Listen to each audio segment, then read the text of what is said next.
Good afternoon and welcome.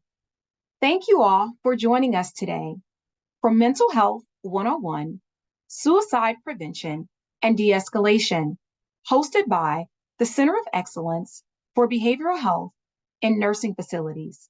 And now it is my pleasure to introduce our presenter for today, Dr. Kennard DuBose, Assistant Professor at the University of North Carolina at Pembroke, Department of Social Work. Dr. DuBose is a licensed social worker and addictions counselor with over 25 years of experience in the behavioral health profession. He has expertise in working with individuals with mental health and substance use disorders. And now I'll turn it over to Dr. DuBose to begin the presentation.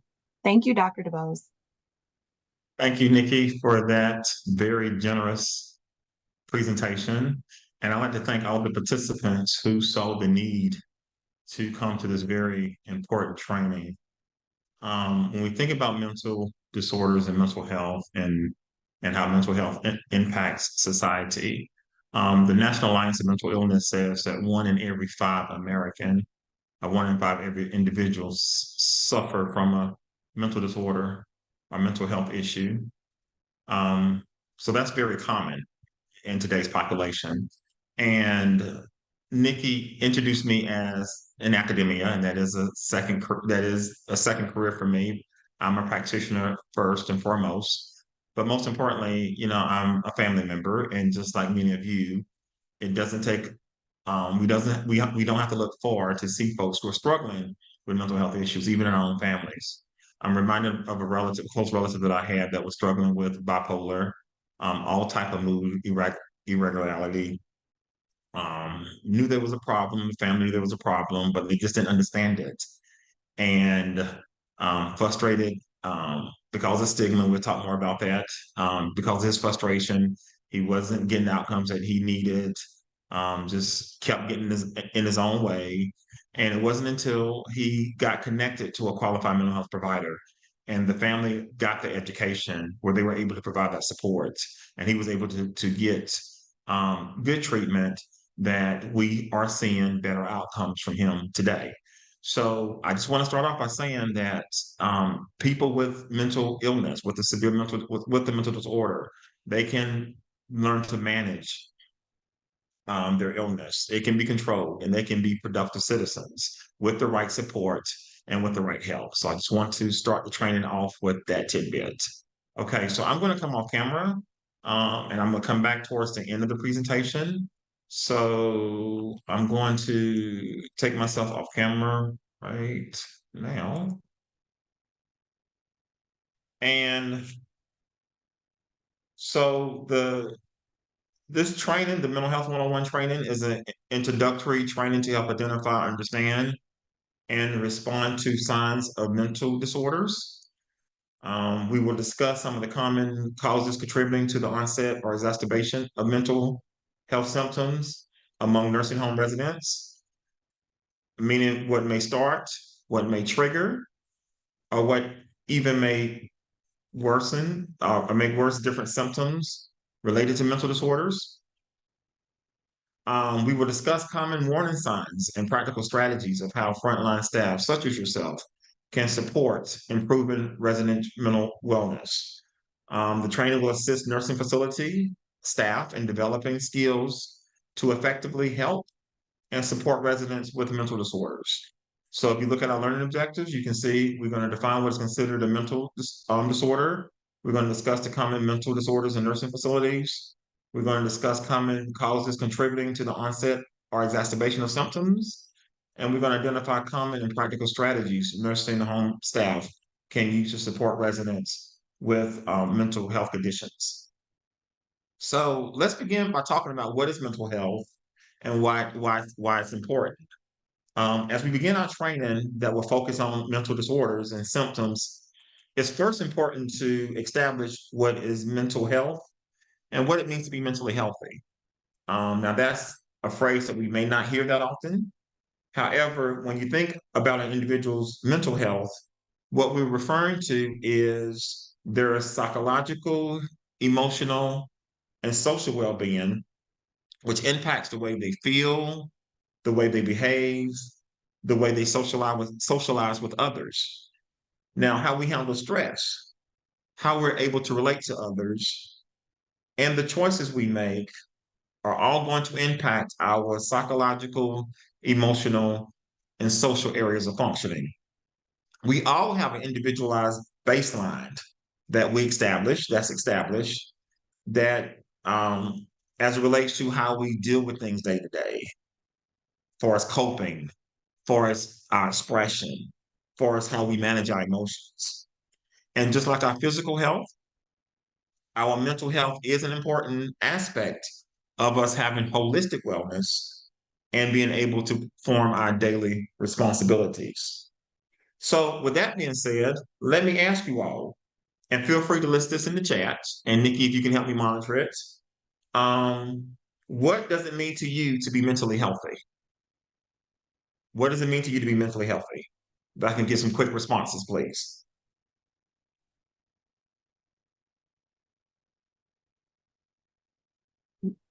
Feeling at peace, Okay, peace, which is relative. Go ahead. Anything else? to be able to adapt to changing surroundings, Okay, adaptability to things going on, and we constantly have changes around us. When we talk about that individual baseline, anything else? feeling worthwhile and productive, healthy coping Okay, mechanisms, okay, feeling worthwhile, productive, strong coping skills. All right, so as we begin to discuss mental illness, what are some behaviors? And this is my second question.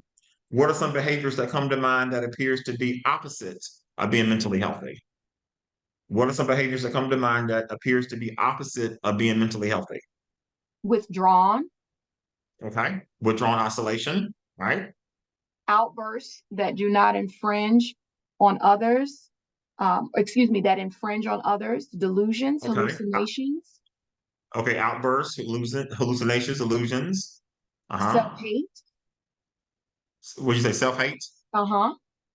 Okay, yeah. And what y'all are listing are all symptomatology or symptoms of common mental disorders that we're going to talk about later on in the training. So thank you. So as we look at the two comparisons, we see that mental health or mentally healthy involves functioning in daily activities and being productive, or at least feeling like we're productive in areas such as, at our work, our living community, able to maintain those healthy relationships, as well as being able to adapt to change and adversity when it comes our way, versus mental illness. When we talk about mental illness, we're going to see significant changes in our thinking, in our emotional states, in our behaviors, which leads to persistent distress and our problems that's going to begin to impact things going on around us, such as our socialization, such as our family involvement. And as a result, these individuals begin to meet the criteria of a diagnosable mental disorder. And many of your diagnosable mental disorders require a pattern of behavior where there's evidence of distress, persistent distress, and our problems in folks day to day. And when I mention patterns of behavior, I'm talking about we are able to identify a list of symptoms over a period of time, resulting in significant clinical dysfunction. And I'm not simply talking about an isolated incident based on certain circumstances. Now, let's look at some common myths and misconceptions about mental illness. And it's important to address the common myths and misconceptions associated with the stigma of someone having mental health issues. And unfortunately, because of stigma, we tend to see a lot of inaccurate information that's being circulated that becomes a barrier to people getting the help that they need. And when we just reviewed the definition of stigma, stigma is defined as the mark of disgrace associated with a particular circumstance, quality, or person. So nobody wants to be seen that way. Nobody wants to be identified that way. So that's why stigma often becomes the barrier to treatment and residents getting the help that they need. So it's important for us that we put the good information out to dispel these misconceptions and common myths. And such misconceptions and myths are people with mental illness are crazy. Crazy is a very derogatory term. It has no therapeutic value whatsoever. And we, as folks in the healthcare industry, behavioral health industry, should not be using it at all in a professional setting. Mental illnesses are extremely rare. And we're going to look at some of the prevalence data of individuals diagnosed with mental disorders in just a few minutes, especially in nursing homes. People with mental illnesses cannot function in society, which is not true. As I opened up, my open statement was with proper treatment, medication, and support, individuals and residents can learn to manage their symptoms. Mental illnesses or mental illness make people violent, where there are some cases of individuals with mental illness becoming violent. That number is not as high in comparison with violent behaviors overall. And you can't get better if you have them, again, which is not supported by data. With treatment, medical support, residents can learn to manage your symptoms. Look at facts, some mental health facts. Most people with mental health problems are more likely, most people with mental health problems are no more likely to be violent than anyone else. Most people with mental illnesses are not violent. We only see about 3 to 5% of violent acts attributing to individuals with serious mental illnesses or serious mental illness. People with mental health conditions are just as productive as other employees. And people with mental health conditions get better. Many recover completely. Recovery refers to the process in which people can live, they can work, they can learn to participate fully within their communities. So let's look at some common mental disorders, specifically in this country. Beginning with generalized anxiety disorder. And we know that anxiety is a human emotion that is often adaptive and is recognized as the anticipation of a potential threat. Usually individuals with this disorder have difficulty returning to baseline, and they may perceive a threat bigger than it actually is, and it continues to cause them distress. Major depressive disorder, we're talking about changes in a person's emotional state, often causing some type of cognitive disturbances, negative thinking, poor concentration, and as a result, there is significant clinical distress in their daily functioning. And then we have bipolar disorder. This is a mood disorder often characterized by highs and lows. High being that mania, elevation state and mood level. Lows being that depressive state. There's different levels of severity, excuse me. With bipolar 1, you may have those psychotic features, psychotic episodes versus bipolar 2. But you see significant clinical distress affecting folks' clinical day to day. Substance use disorders, we're talking about a maladaptive pattern of substance use leading to problems or impairments or distress situations. Schizophrenia is a serious and debilitating mental disorder.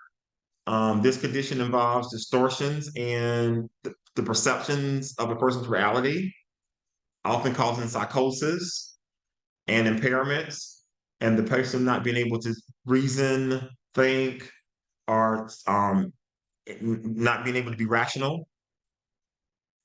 And then we have the neurocognitive disorders, which are conditions affecting, these are biological conditions affecting brain functioning, where an individual loses the ability to do their ADLs, such as Alzheimer's, dementia, and sometimes even delirium.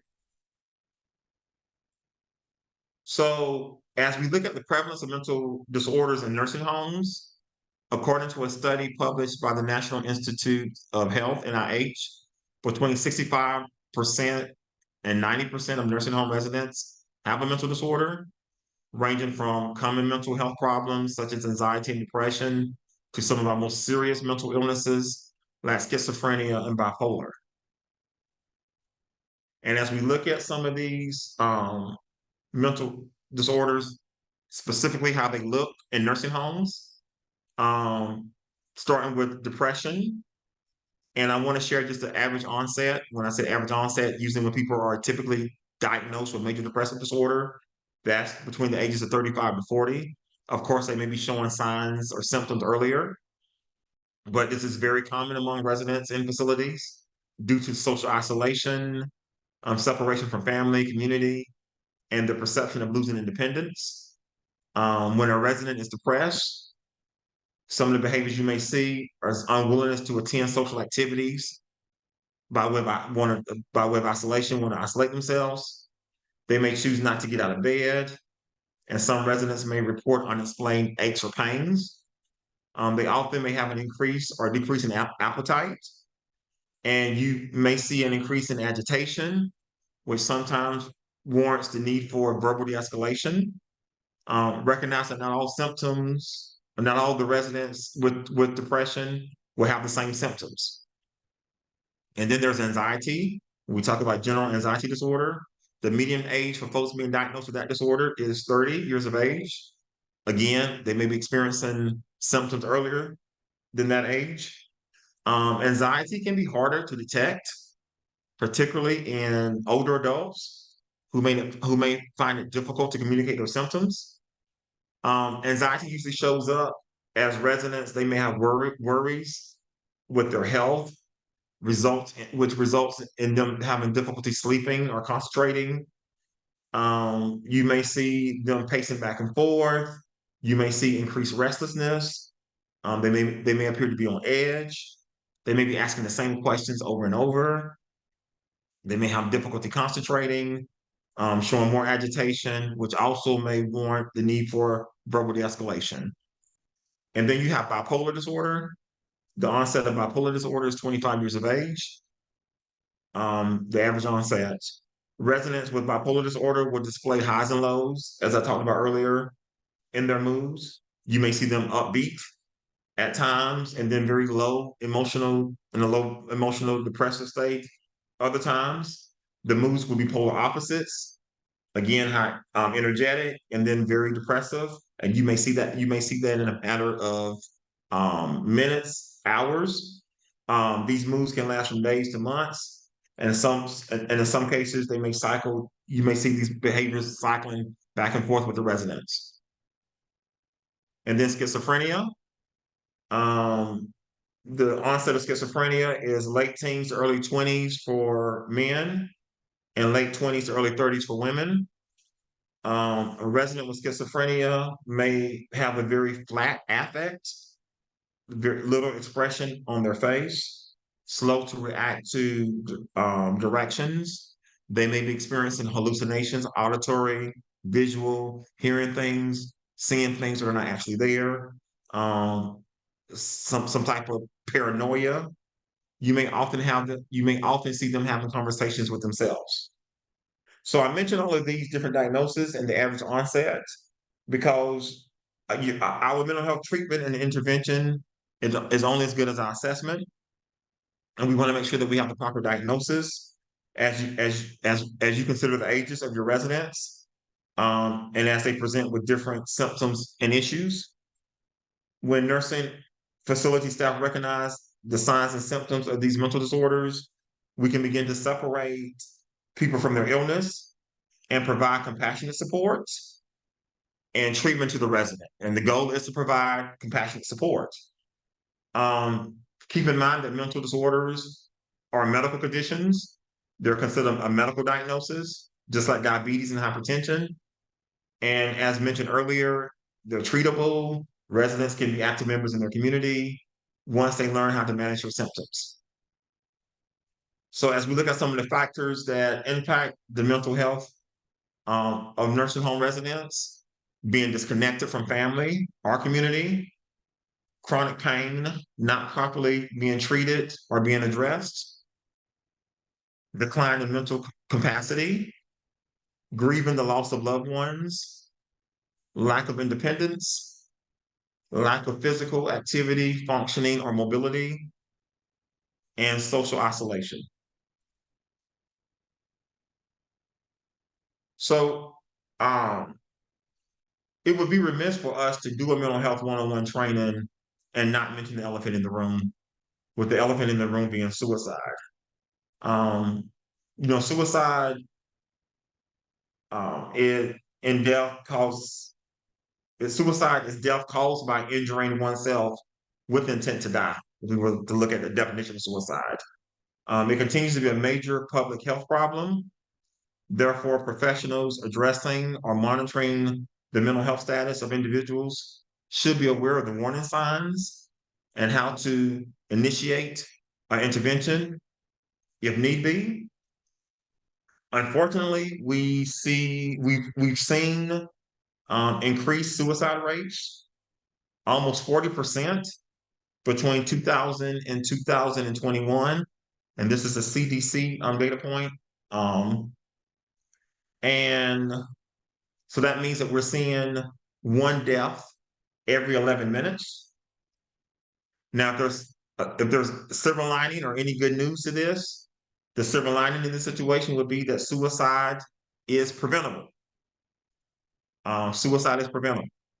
So we want to be careful because the diagnosis of things like major depressive disorder, which we discussed earlier, is a major risk factor, especially when you consider some of the symptoms, such as people being withdrawn, they're isolating themselves, feeling hopelessness, or loss of interest in major activities.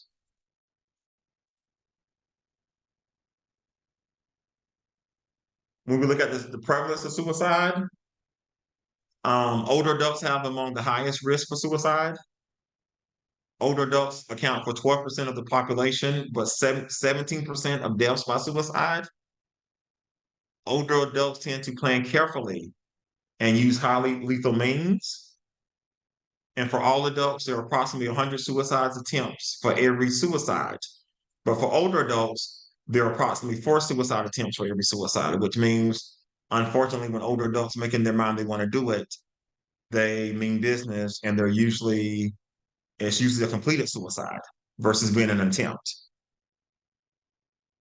A study published in America Journal of Public Health comparing suicide rates to those 50 years of age or older living in community versus those living in nursing home assisted living facilities.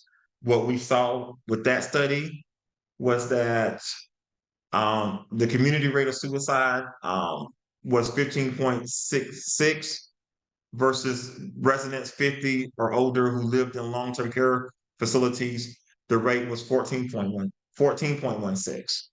So the takeaway from this is that those are comparable rates. And you would think that residents living in nursing home, long-term care facilities have the support. They have folks they're being monitored. They're receiving services versus folks in the community. But those rates are still comparable when in comparison, which means that we need to make sure that we're doing what we can to know the warning signs and taking suicide prevention serious as we work with our residents. Suicide risk factors: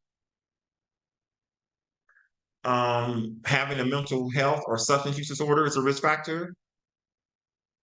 Previous suicide attempts, no matter how long ago. So usually when we're doing any type of suicide risk assessment, we're looking for suicide attempts over a lifetime, because previous suicide attempts is a risk factor that we want to take in consideration. Feelings of hopelessness, having a major physical illness, lack of social support, significant loss such as financial relationships, social freedom or housing, and easily access to means, such as weapons, medications, other common items found within the environment. When a resident is on suicide watch, we need to be cognitive of everything around them. We need to make sure that we're doing what we can to make sure that they're in a safe space. So things such as call bell cords, silverware, chemicals, things that we wouldn't think they're used to harm ourselves, they may use to harm themselves. We want to make sure that they have the bare minimum, and again, housing a safe space for those particular reasons. Warning signs to watch for in a nursing home resident. As we talk about suicide prevention, expressing feelings of hopelessness, helplessness, loneliness, worthlessness, sudden interest or disinterest in religion, unexplained anger or irritability, expressing fear of becoming a burden, unexplained changes in appearance, eating or sleeping, giving away prized possessions, acquiring access to means such as you're seeing them getting weapons or medications, other common items found within their environment, and experiencing a significant life event that was negative or not wanted, such as the loss of a loved one. And we also need to be concerned about passive behaviors that residents may demonstrate due to not being able to follow through with lethal or other means based on the structure of the nursing home or being up under watch or because they're being supervised, the supervision processes that we have in place. So when we talk about some of the passive behaviors, we're talking about things like giving up and wanting to be dead, staying in bed, keeping away from others, stop eating, which contributes or losing weight, not taking care of yourself when they once was, but you just see a tremendous drop with their hygiene performance, and not taking medications and not adhering to the rehabilitation regimen. Now, when we see these type passive behaviors, they may be warranted other mental health intervention as well. So, what can we do to take action? This is the prevention part as it relates to suicide prevention. Um, all facility-based staff should be vigilant and recognize the warning signs. When we see them, what can we do? We can start a conversation with the individual. We can tell them you can tell them what you've noticed, what we noticed, changes in them. We can express concern for their well-being, let the residents know that you care. You can ask if you have any thoughts, if they're having any thoughts about suicide. A lot of people think there's a misconception that if you start talking about suicide, then people start thinking about it. But no, as professionals, we want to just go ahead and ask that question directly. So that if that is the case, we can put an immediate intervention in place. We want to give them hope. Um, there are people out there who can help. Make sure that we're aware of the resources. A resident showing some or all warning signs should be immediately reported with an emergent message to the medical provider. So in these situations we want to see as emergent, an immediate intervention. Notify the physician, alert them that an assessment may need to be conducted by a mental health professional. And we want to make sure that we get the person out of harm's way. The resident may require continued supervision, which means we got eyes on them. We're putting them in a safe space. So sharp objects are being removed and other safety measures are in place until professional evaluation and recommendations can be done.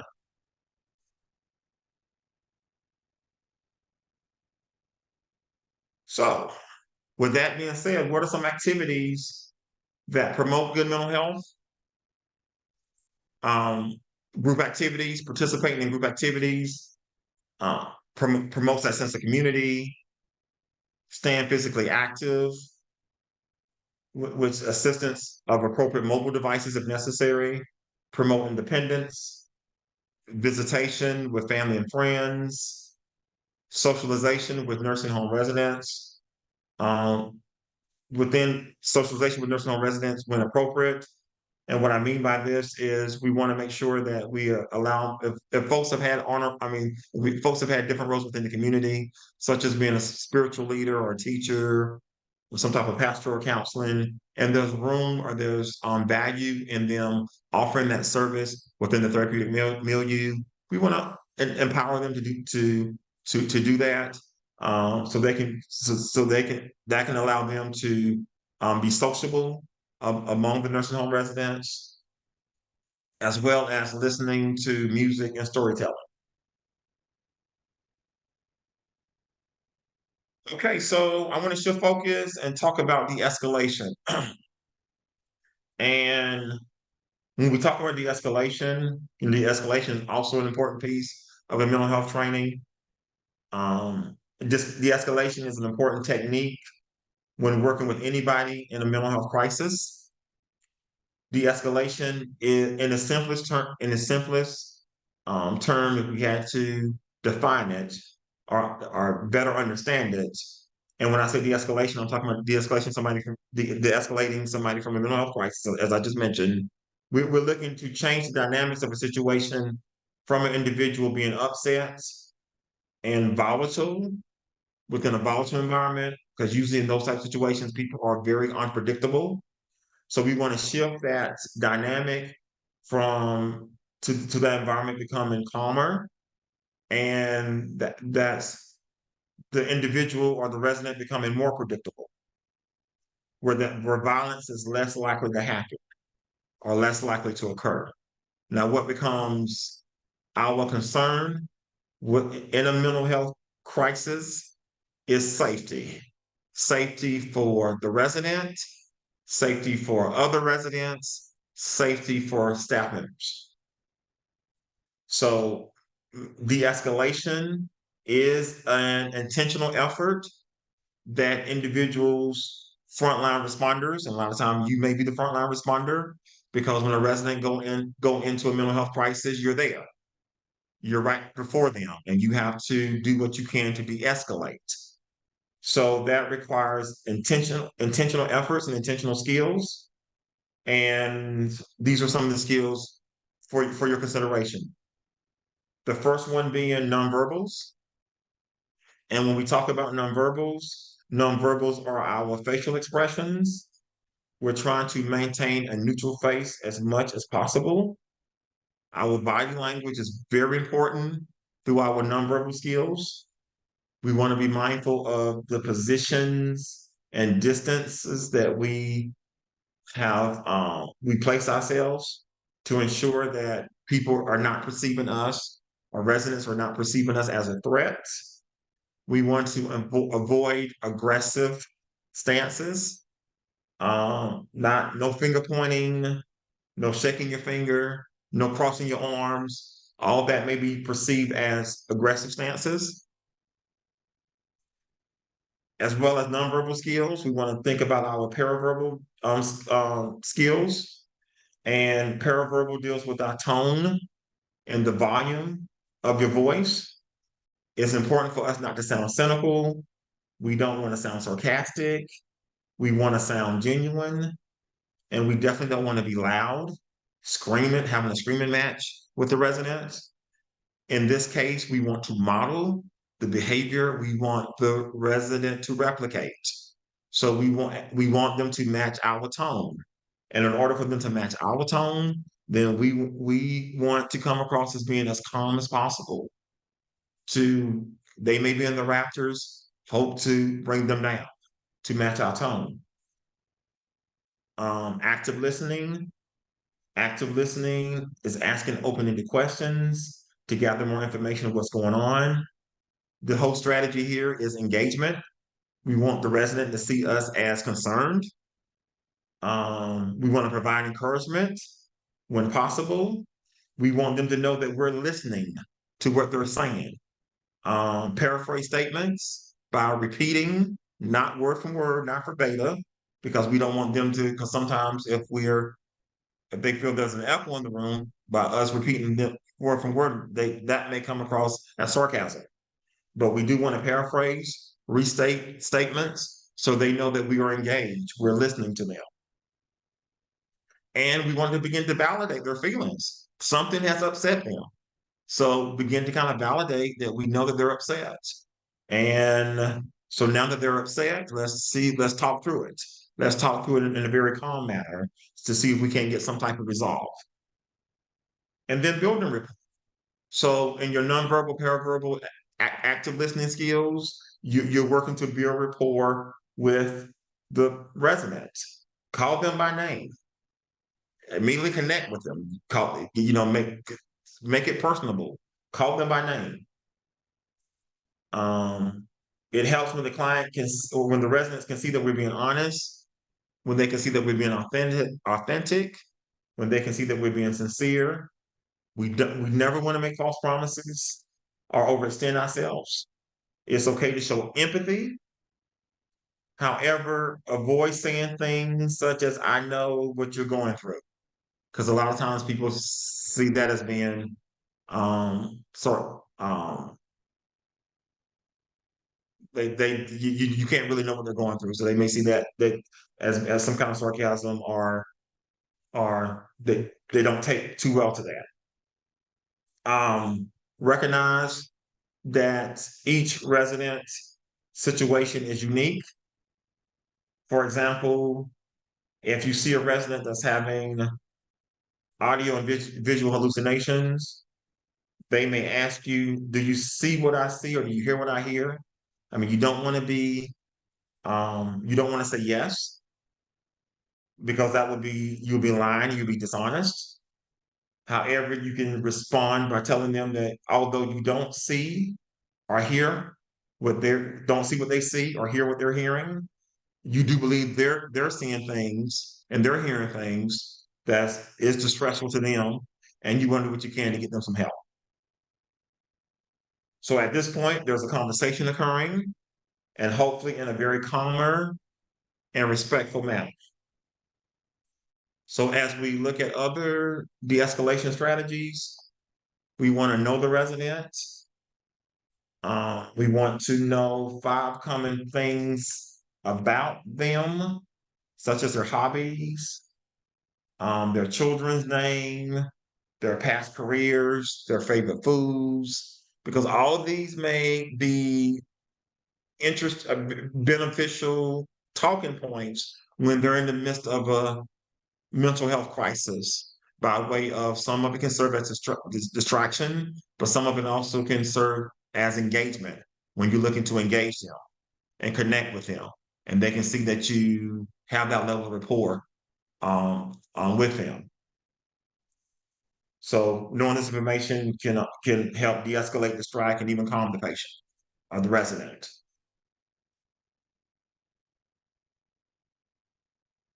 So other de-escalation strategies, ask about and listen to the concerns, because anytime somebody's in a mental health crisis, something has happened, something has set the person off. So ask what happens. Ask about and listen to the patient's, listen to the resident's concern. Remain calm and speak in a monotone voice. So again, you want to be as voice neutral as possible by remaining calm and speaking in a monotone voice.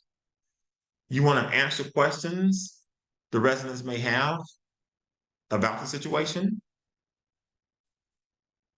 So when you're able to answer questions that may be, again, exacerbating or maybe causing the crisis, answer those questions to see if that can provide some sense of resolve, some sense of relief, some sense of calmness for the residents. Politely tell the residents what would you like him or her to do, because anytime a mental health crisis is occurring, it gets to the point where that there has to be directions given to ensure that everybody's safe, the residents safe, staff is safe, other residents are safe.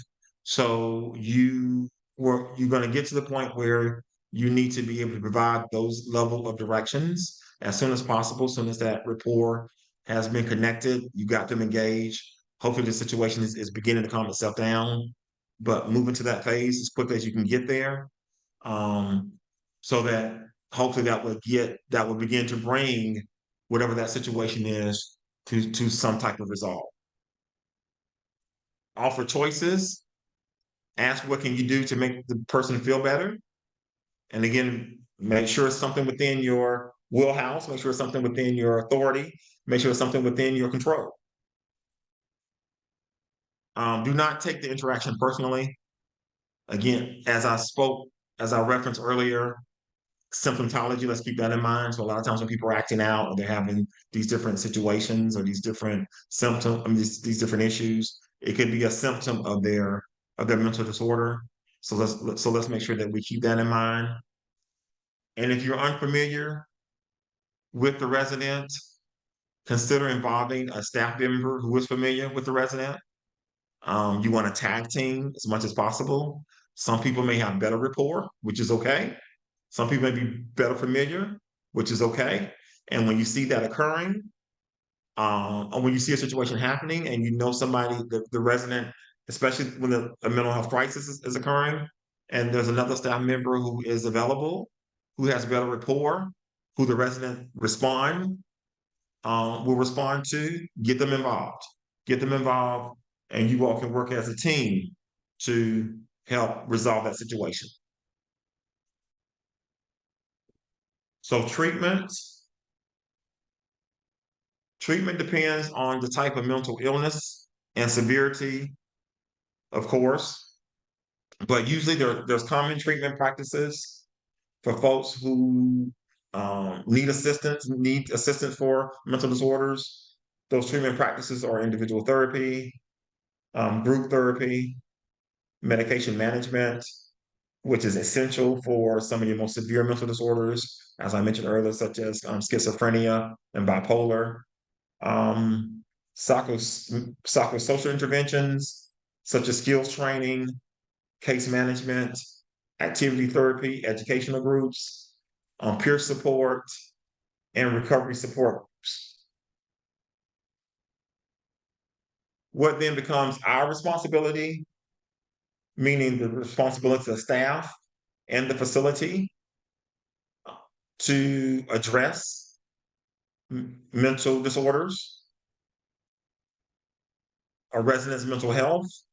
We want to make sure that there's a training program to ensure staff at all levels of care understand mental illness, such as this training program. Conduct a comprehensive assessment of each resident's mental health needs, and provide person-centered care, which is that individualized care, that compassionate service, that compassionate care that I referenced earlier, to address residents' specific mental health needs, ensure residents receive appropriate mental health services based on their assessment. So your assessment is only going to be as good, your intervention is only going to be as good as your assessment. So we want to make sure that people are getting appropriate mental health services based on what information is being disclosed in the assessment, and allowing nursing home residents to maintain as much independence as possible. So know what resources are available for you. In addition to the resources from the Center of Excellence, the crisis line 988, crisis text line, text home 274-1741. And these are national resources. NAMI, the National Alliance of Mental Illness, have a robust website with all type of information about psychiatric conditions, about mental disorders, treatment approaches. And that website is www.nami.org. And then the Veterans Crisis Line, with that number being 1-800-273-8255. Now there is a case study that I have here. And this case study is based primarily on some of the de-escalation strategies that we discussed earlier. So let's say that David is 45, he's a 45-year-old resident at Living Well Nursing Facility. David was admitted 2 weeks ago after having a heart attack. He's also diagnosed, he has a diagnosis of generalized anxiety disorder. While the nurse was attempting to administer his daily medication, David became agitated, upset, and refuses medication. So what de-escalation strategies do you think would be helpful in this scenario? Again, David is 45 age. He's fairly new to your facility. He's been there for 2 weeks. Sorry, he's been there for 2 weeks. After having a heart attack, he's diagnosed with generalized anxiety disorder. Attempting to administer his meds. He became agitated and now is escalated to a mental health crisis. So, what de-escalation strategies can be helpful in this scenario? And Nikki, I'm going to ask you to um, help me monitor this. Folks are welcome to come off mute or share their responses in the text. Establish rapport. Have him call the 988 crisis line. Okay. And if Establish rapport. yes, and if anyone would like to come off of mute, please raise your hand and I will remove you from mute so that you can speak with your comment or question. Those are good. Two that you mentioned. Not the 988 crisis line. Um, establish rapport. Anything else we can think of? Yes, soft talking, soft music. Sit down with him to get him to get to his level. Correct. So again, something happened that precipitated the mental health crisis. So in a very calm manner, we want to figure out what that is by way of talking to him in a very neutral tone, even just spending some time with him to see what's going on. One of the things that be aware of when mental health crisis, when you're attempting to de-escalate, it's time consuming. You have to really put time into it. So a lot of times that may take us off our scheduled day, but that comes with the territory. So yeah, just involve, just sit, take a minute to huddle with them, to see what's going on in a very professional and in a very safe space, to see if you can't talk through some of that. Anything else, Nikki? Yes, we actually have another comment. Step back, try again in a few minutes, try another person. We also have a hand raised. We have a phone number. It's 1-480-459-7514. You've been given permission. Are you able to speak?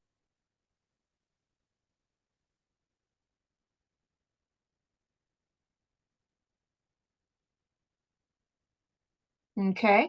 All right. We're not getting anything. So we're going to go to the next person. Hold on, Nikki. Before, what was the two prior to the phone number? You said step back. Step back, try again in a few minutes, try another person. Okay, so let me just elaborate on those because again, those were two techniques that we talked about, two strategies that we talked about earlier as well. By way of maybe if you can give him a minute to calm down, maybe he needs some space. So it's not necessarily that he take his medication right then and there. So it's almost like a timeout, and you want to come back and revisit it, and maybe he's in a better space to take that medication. So that could be a very good strategy, as well as we talked about tag teaming. So if there's a person who has better rapport with them, who can assist that you can call upon, by all means, let's make sure that we use each other as resources. Go ahead, Nikki. Okay. I've given permission to speak to Al Patira. You can come off of mute.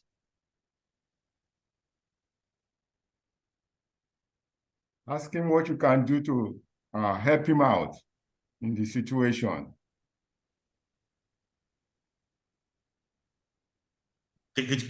I'm sorry, could you repeat that, sir? Ask him what you can do for him to help him with the situation, to escalate Thank the you. situation. Thank you. And we talked about that too as being a strategy. Ask what can we do to help? Engage him in conversation, and hopefully he will see that we have a genuine approach. Our approach is sincere. Our approach is genuine. We're taking time out to see what can we do to help. So yeah, ask him, that make that a part of the conversation. Make that a part of the de-escalation technique that you're doing with him. Thank you, sir. Okay. And we have another hand. All right. And I have given you permission, Nell Griffin, to speak. Can you speak? Yes, can you hear me? Yes, I can hear Yes. you. So I have a question. So can you please clarify again for me? You said that we're in a mental health crisis because he's agitated, upset, and refusing his medication. But how do we know it's a crisis and that he's not just angry because he just had an argument with his roommate or something like that? You don't. So what? So it's the mere fact that he's agitated warrants an intervention.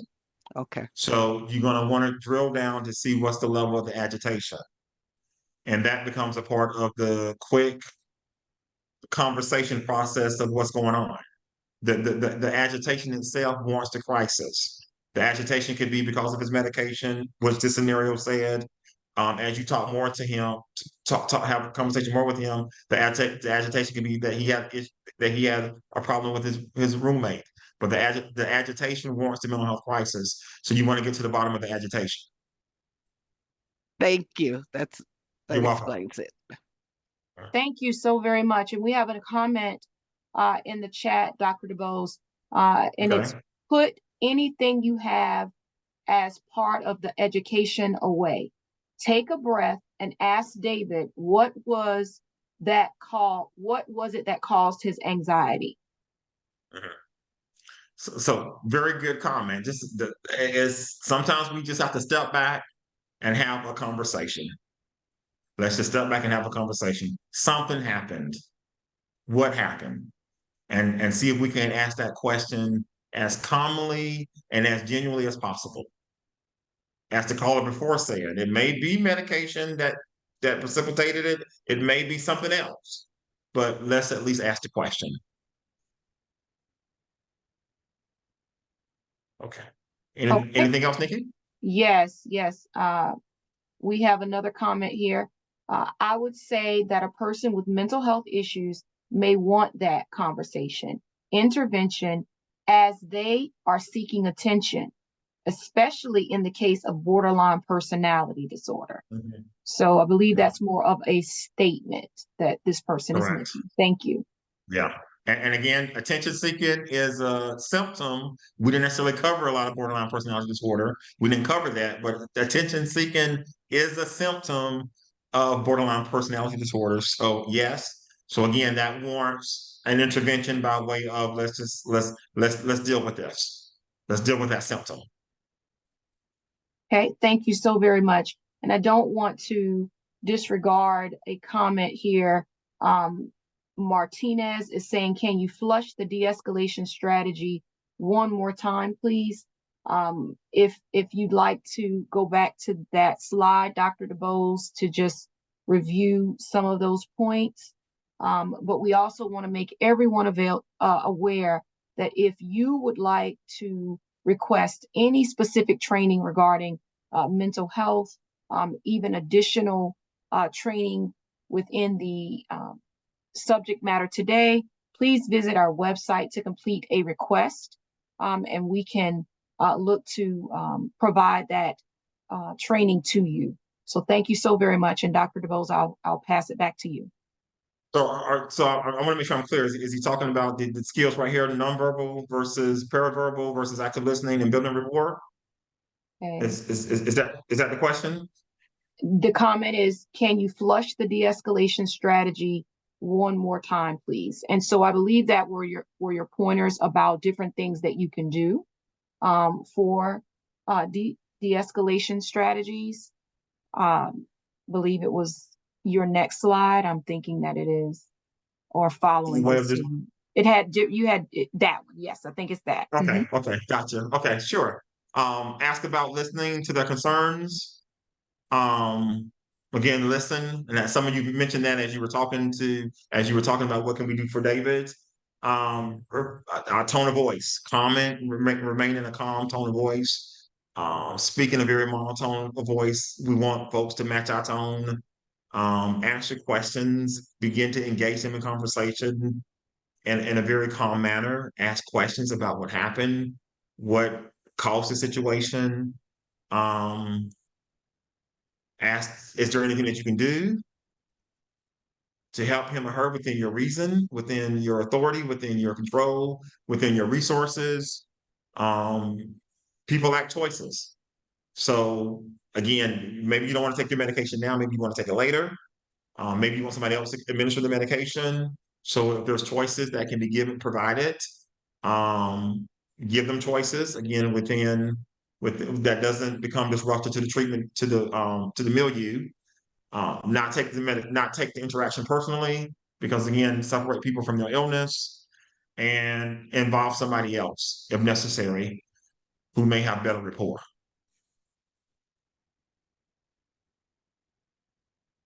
Now, some of the things that I mentioned that I had in my notes, and most of you all said these things, calmly asked David why he was refusing his medication, acknowledge the agitation, and calmly talk through to understand the reason behind it, offer choices.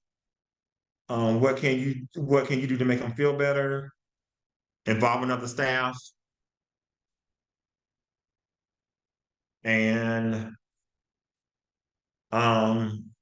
acknowledge that general anxiety disorder is a part of the diagnosis. I mean, excuse me, know that agitation, excuse me, is a part of the diagnosis of generalized anxiety disorder. So realize what he's experiencing is a symptom of his disorder. All right. Thank you so very much, Dr. DeBose. We greatly appreciate you and your partnership. Thank you for presenting today.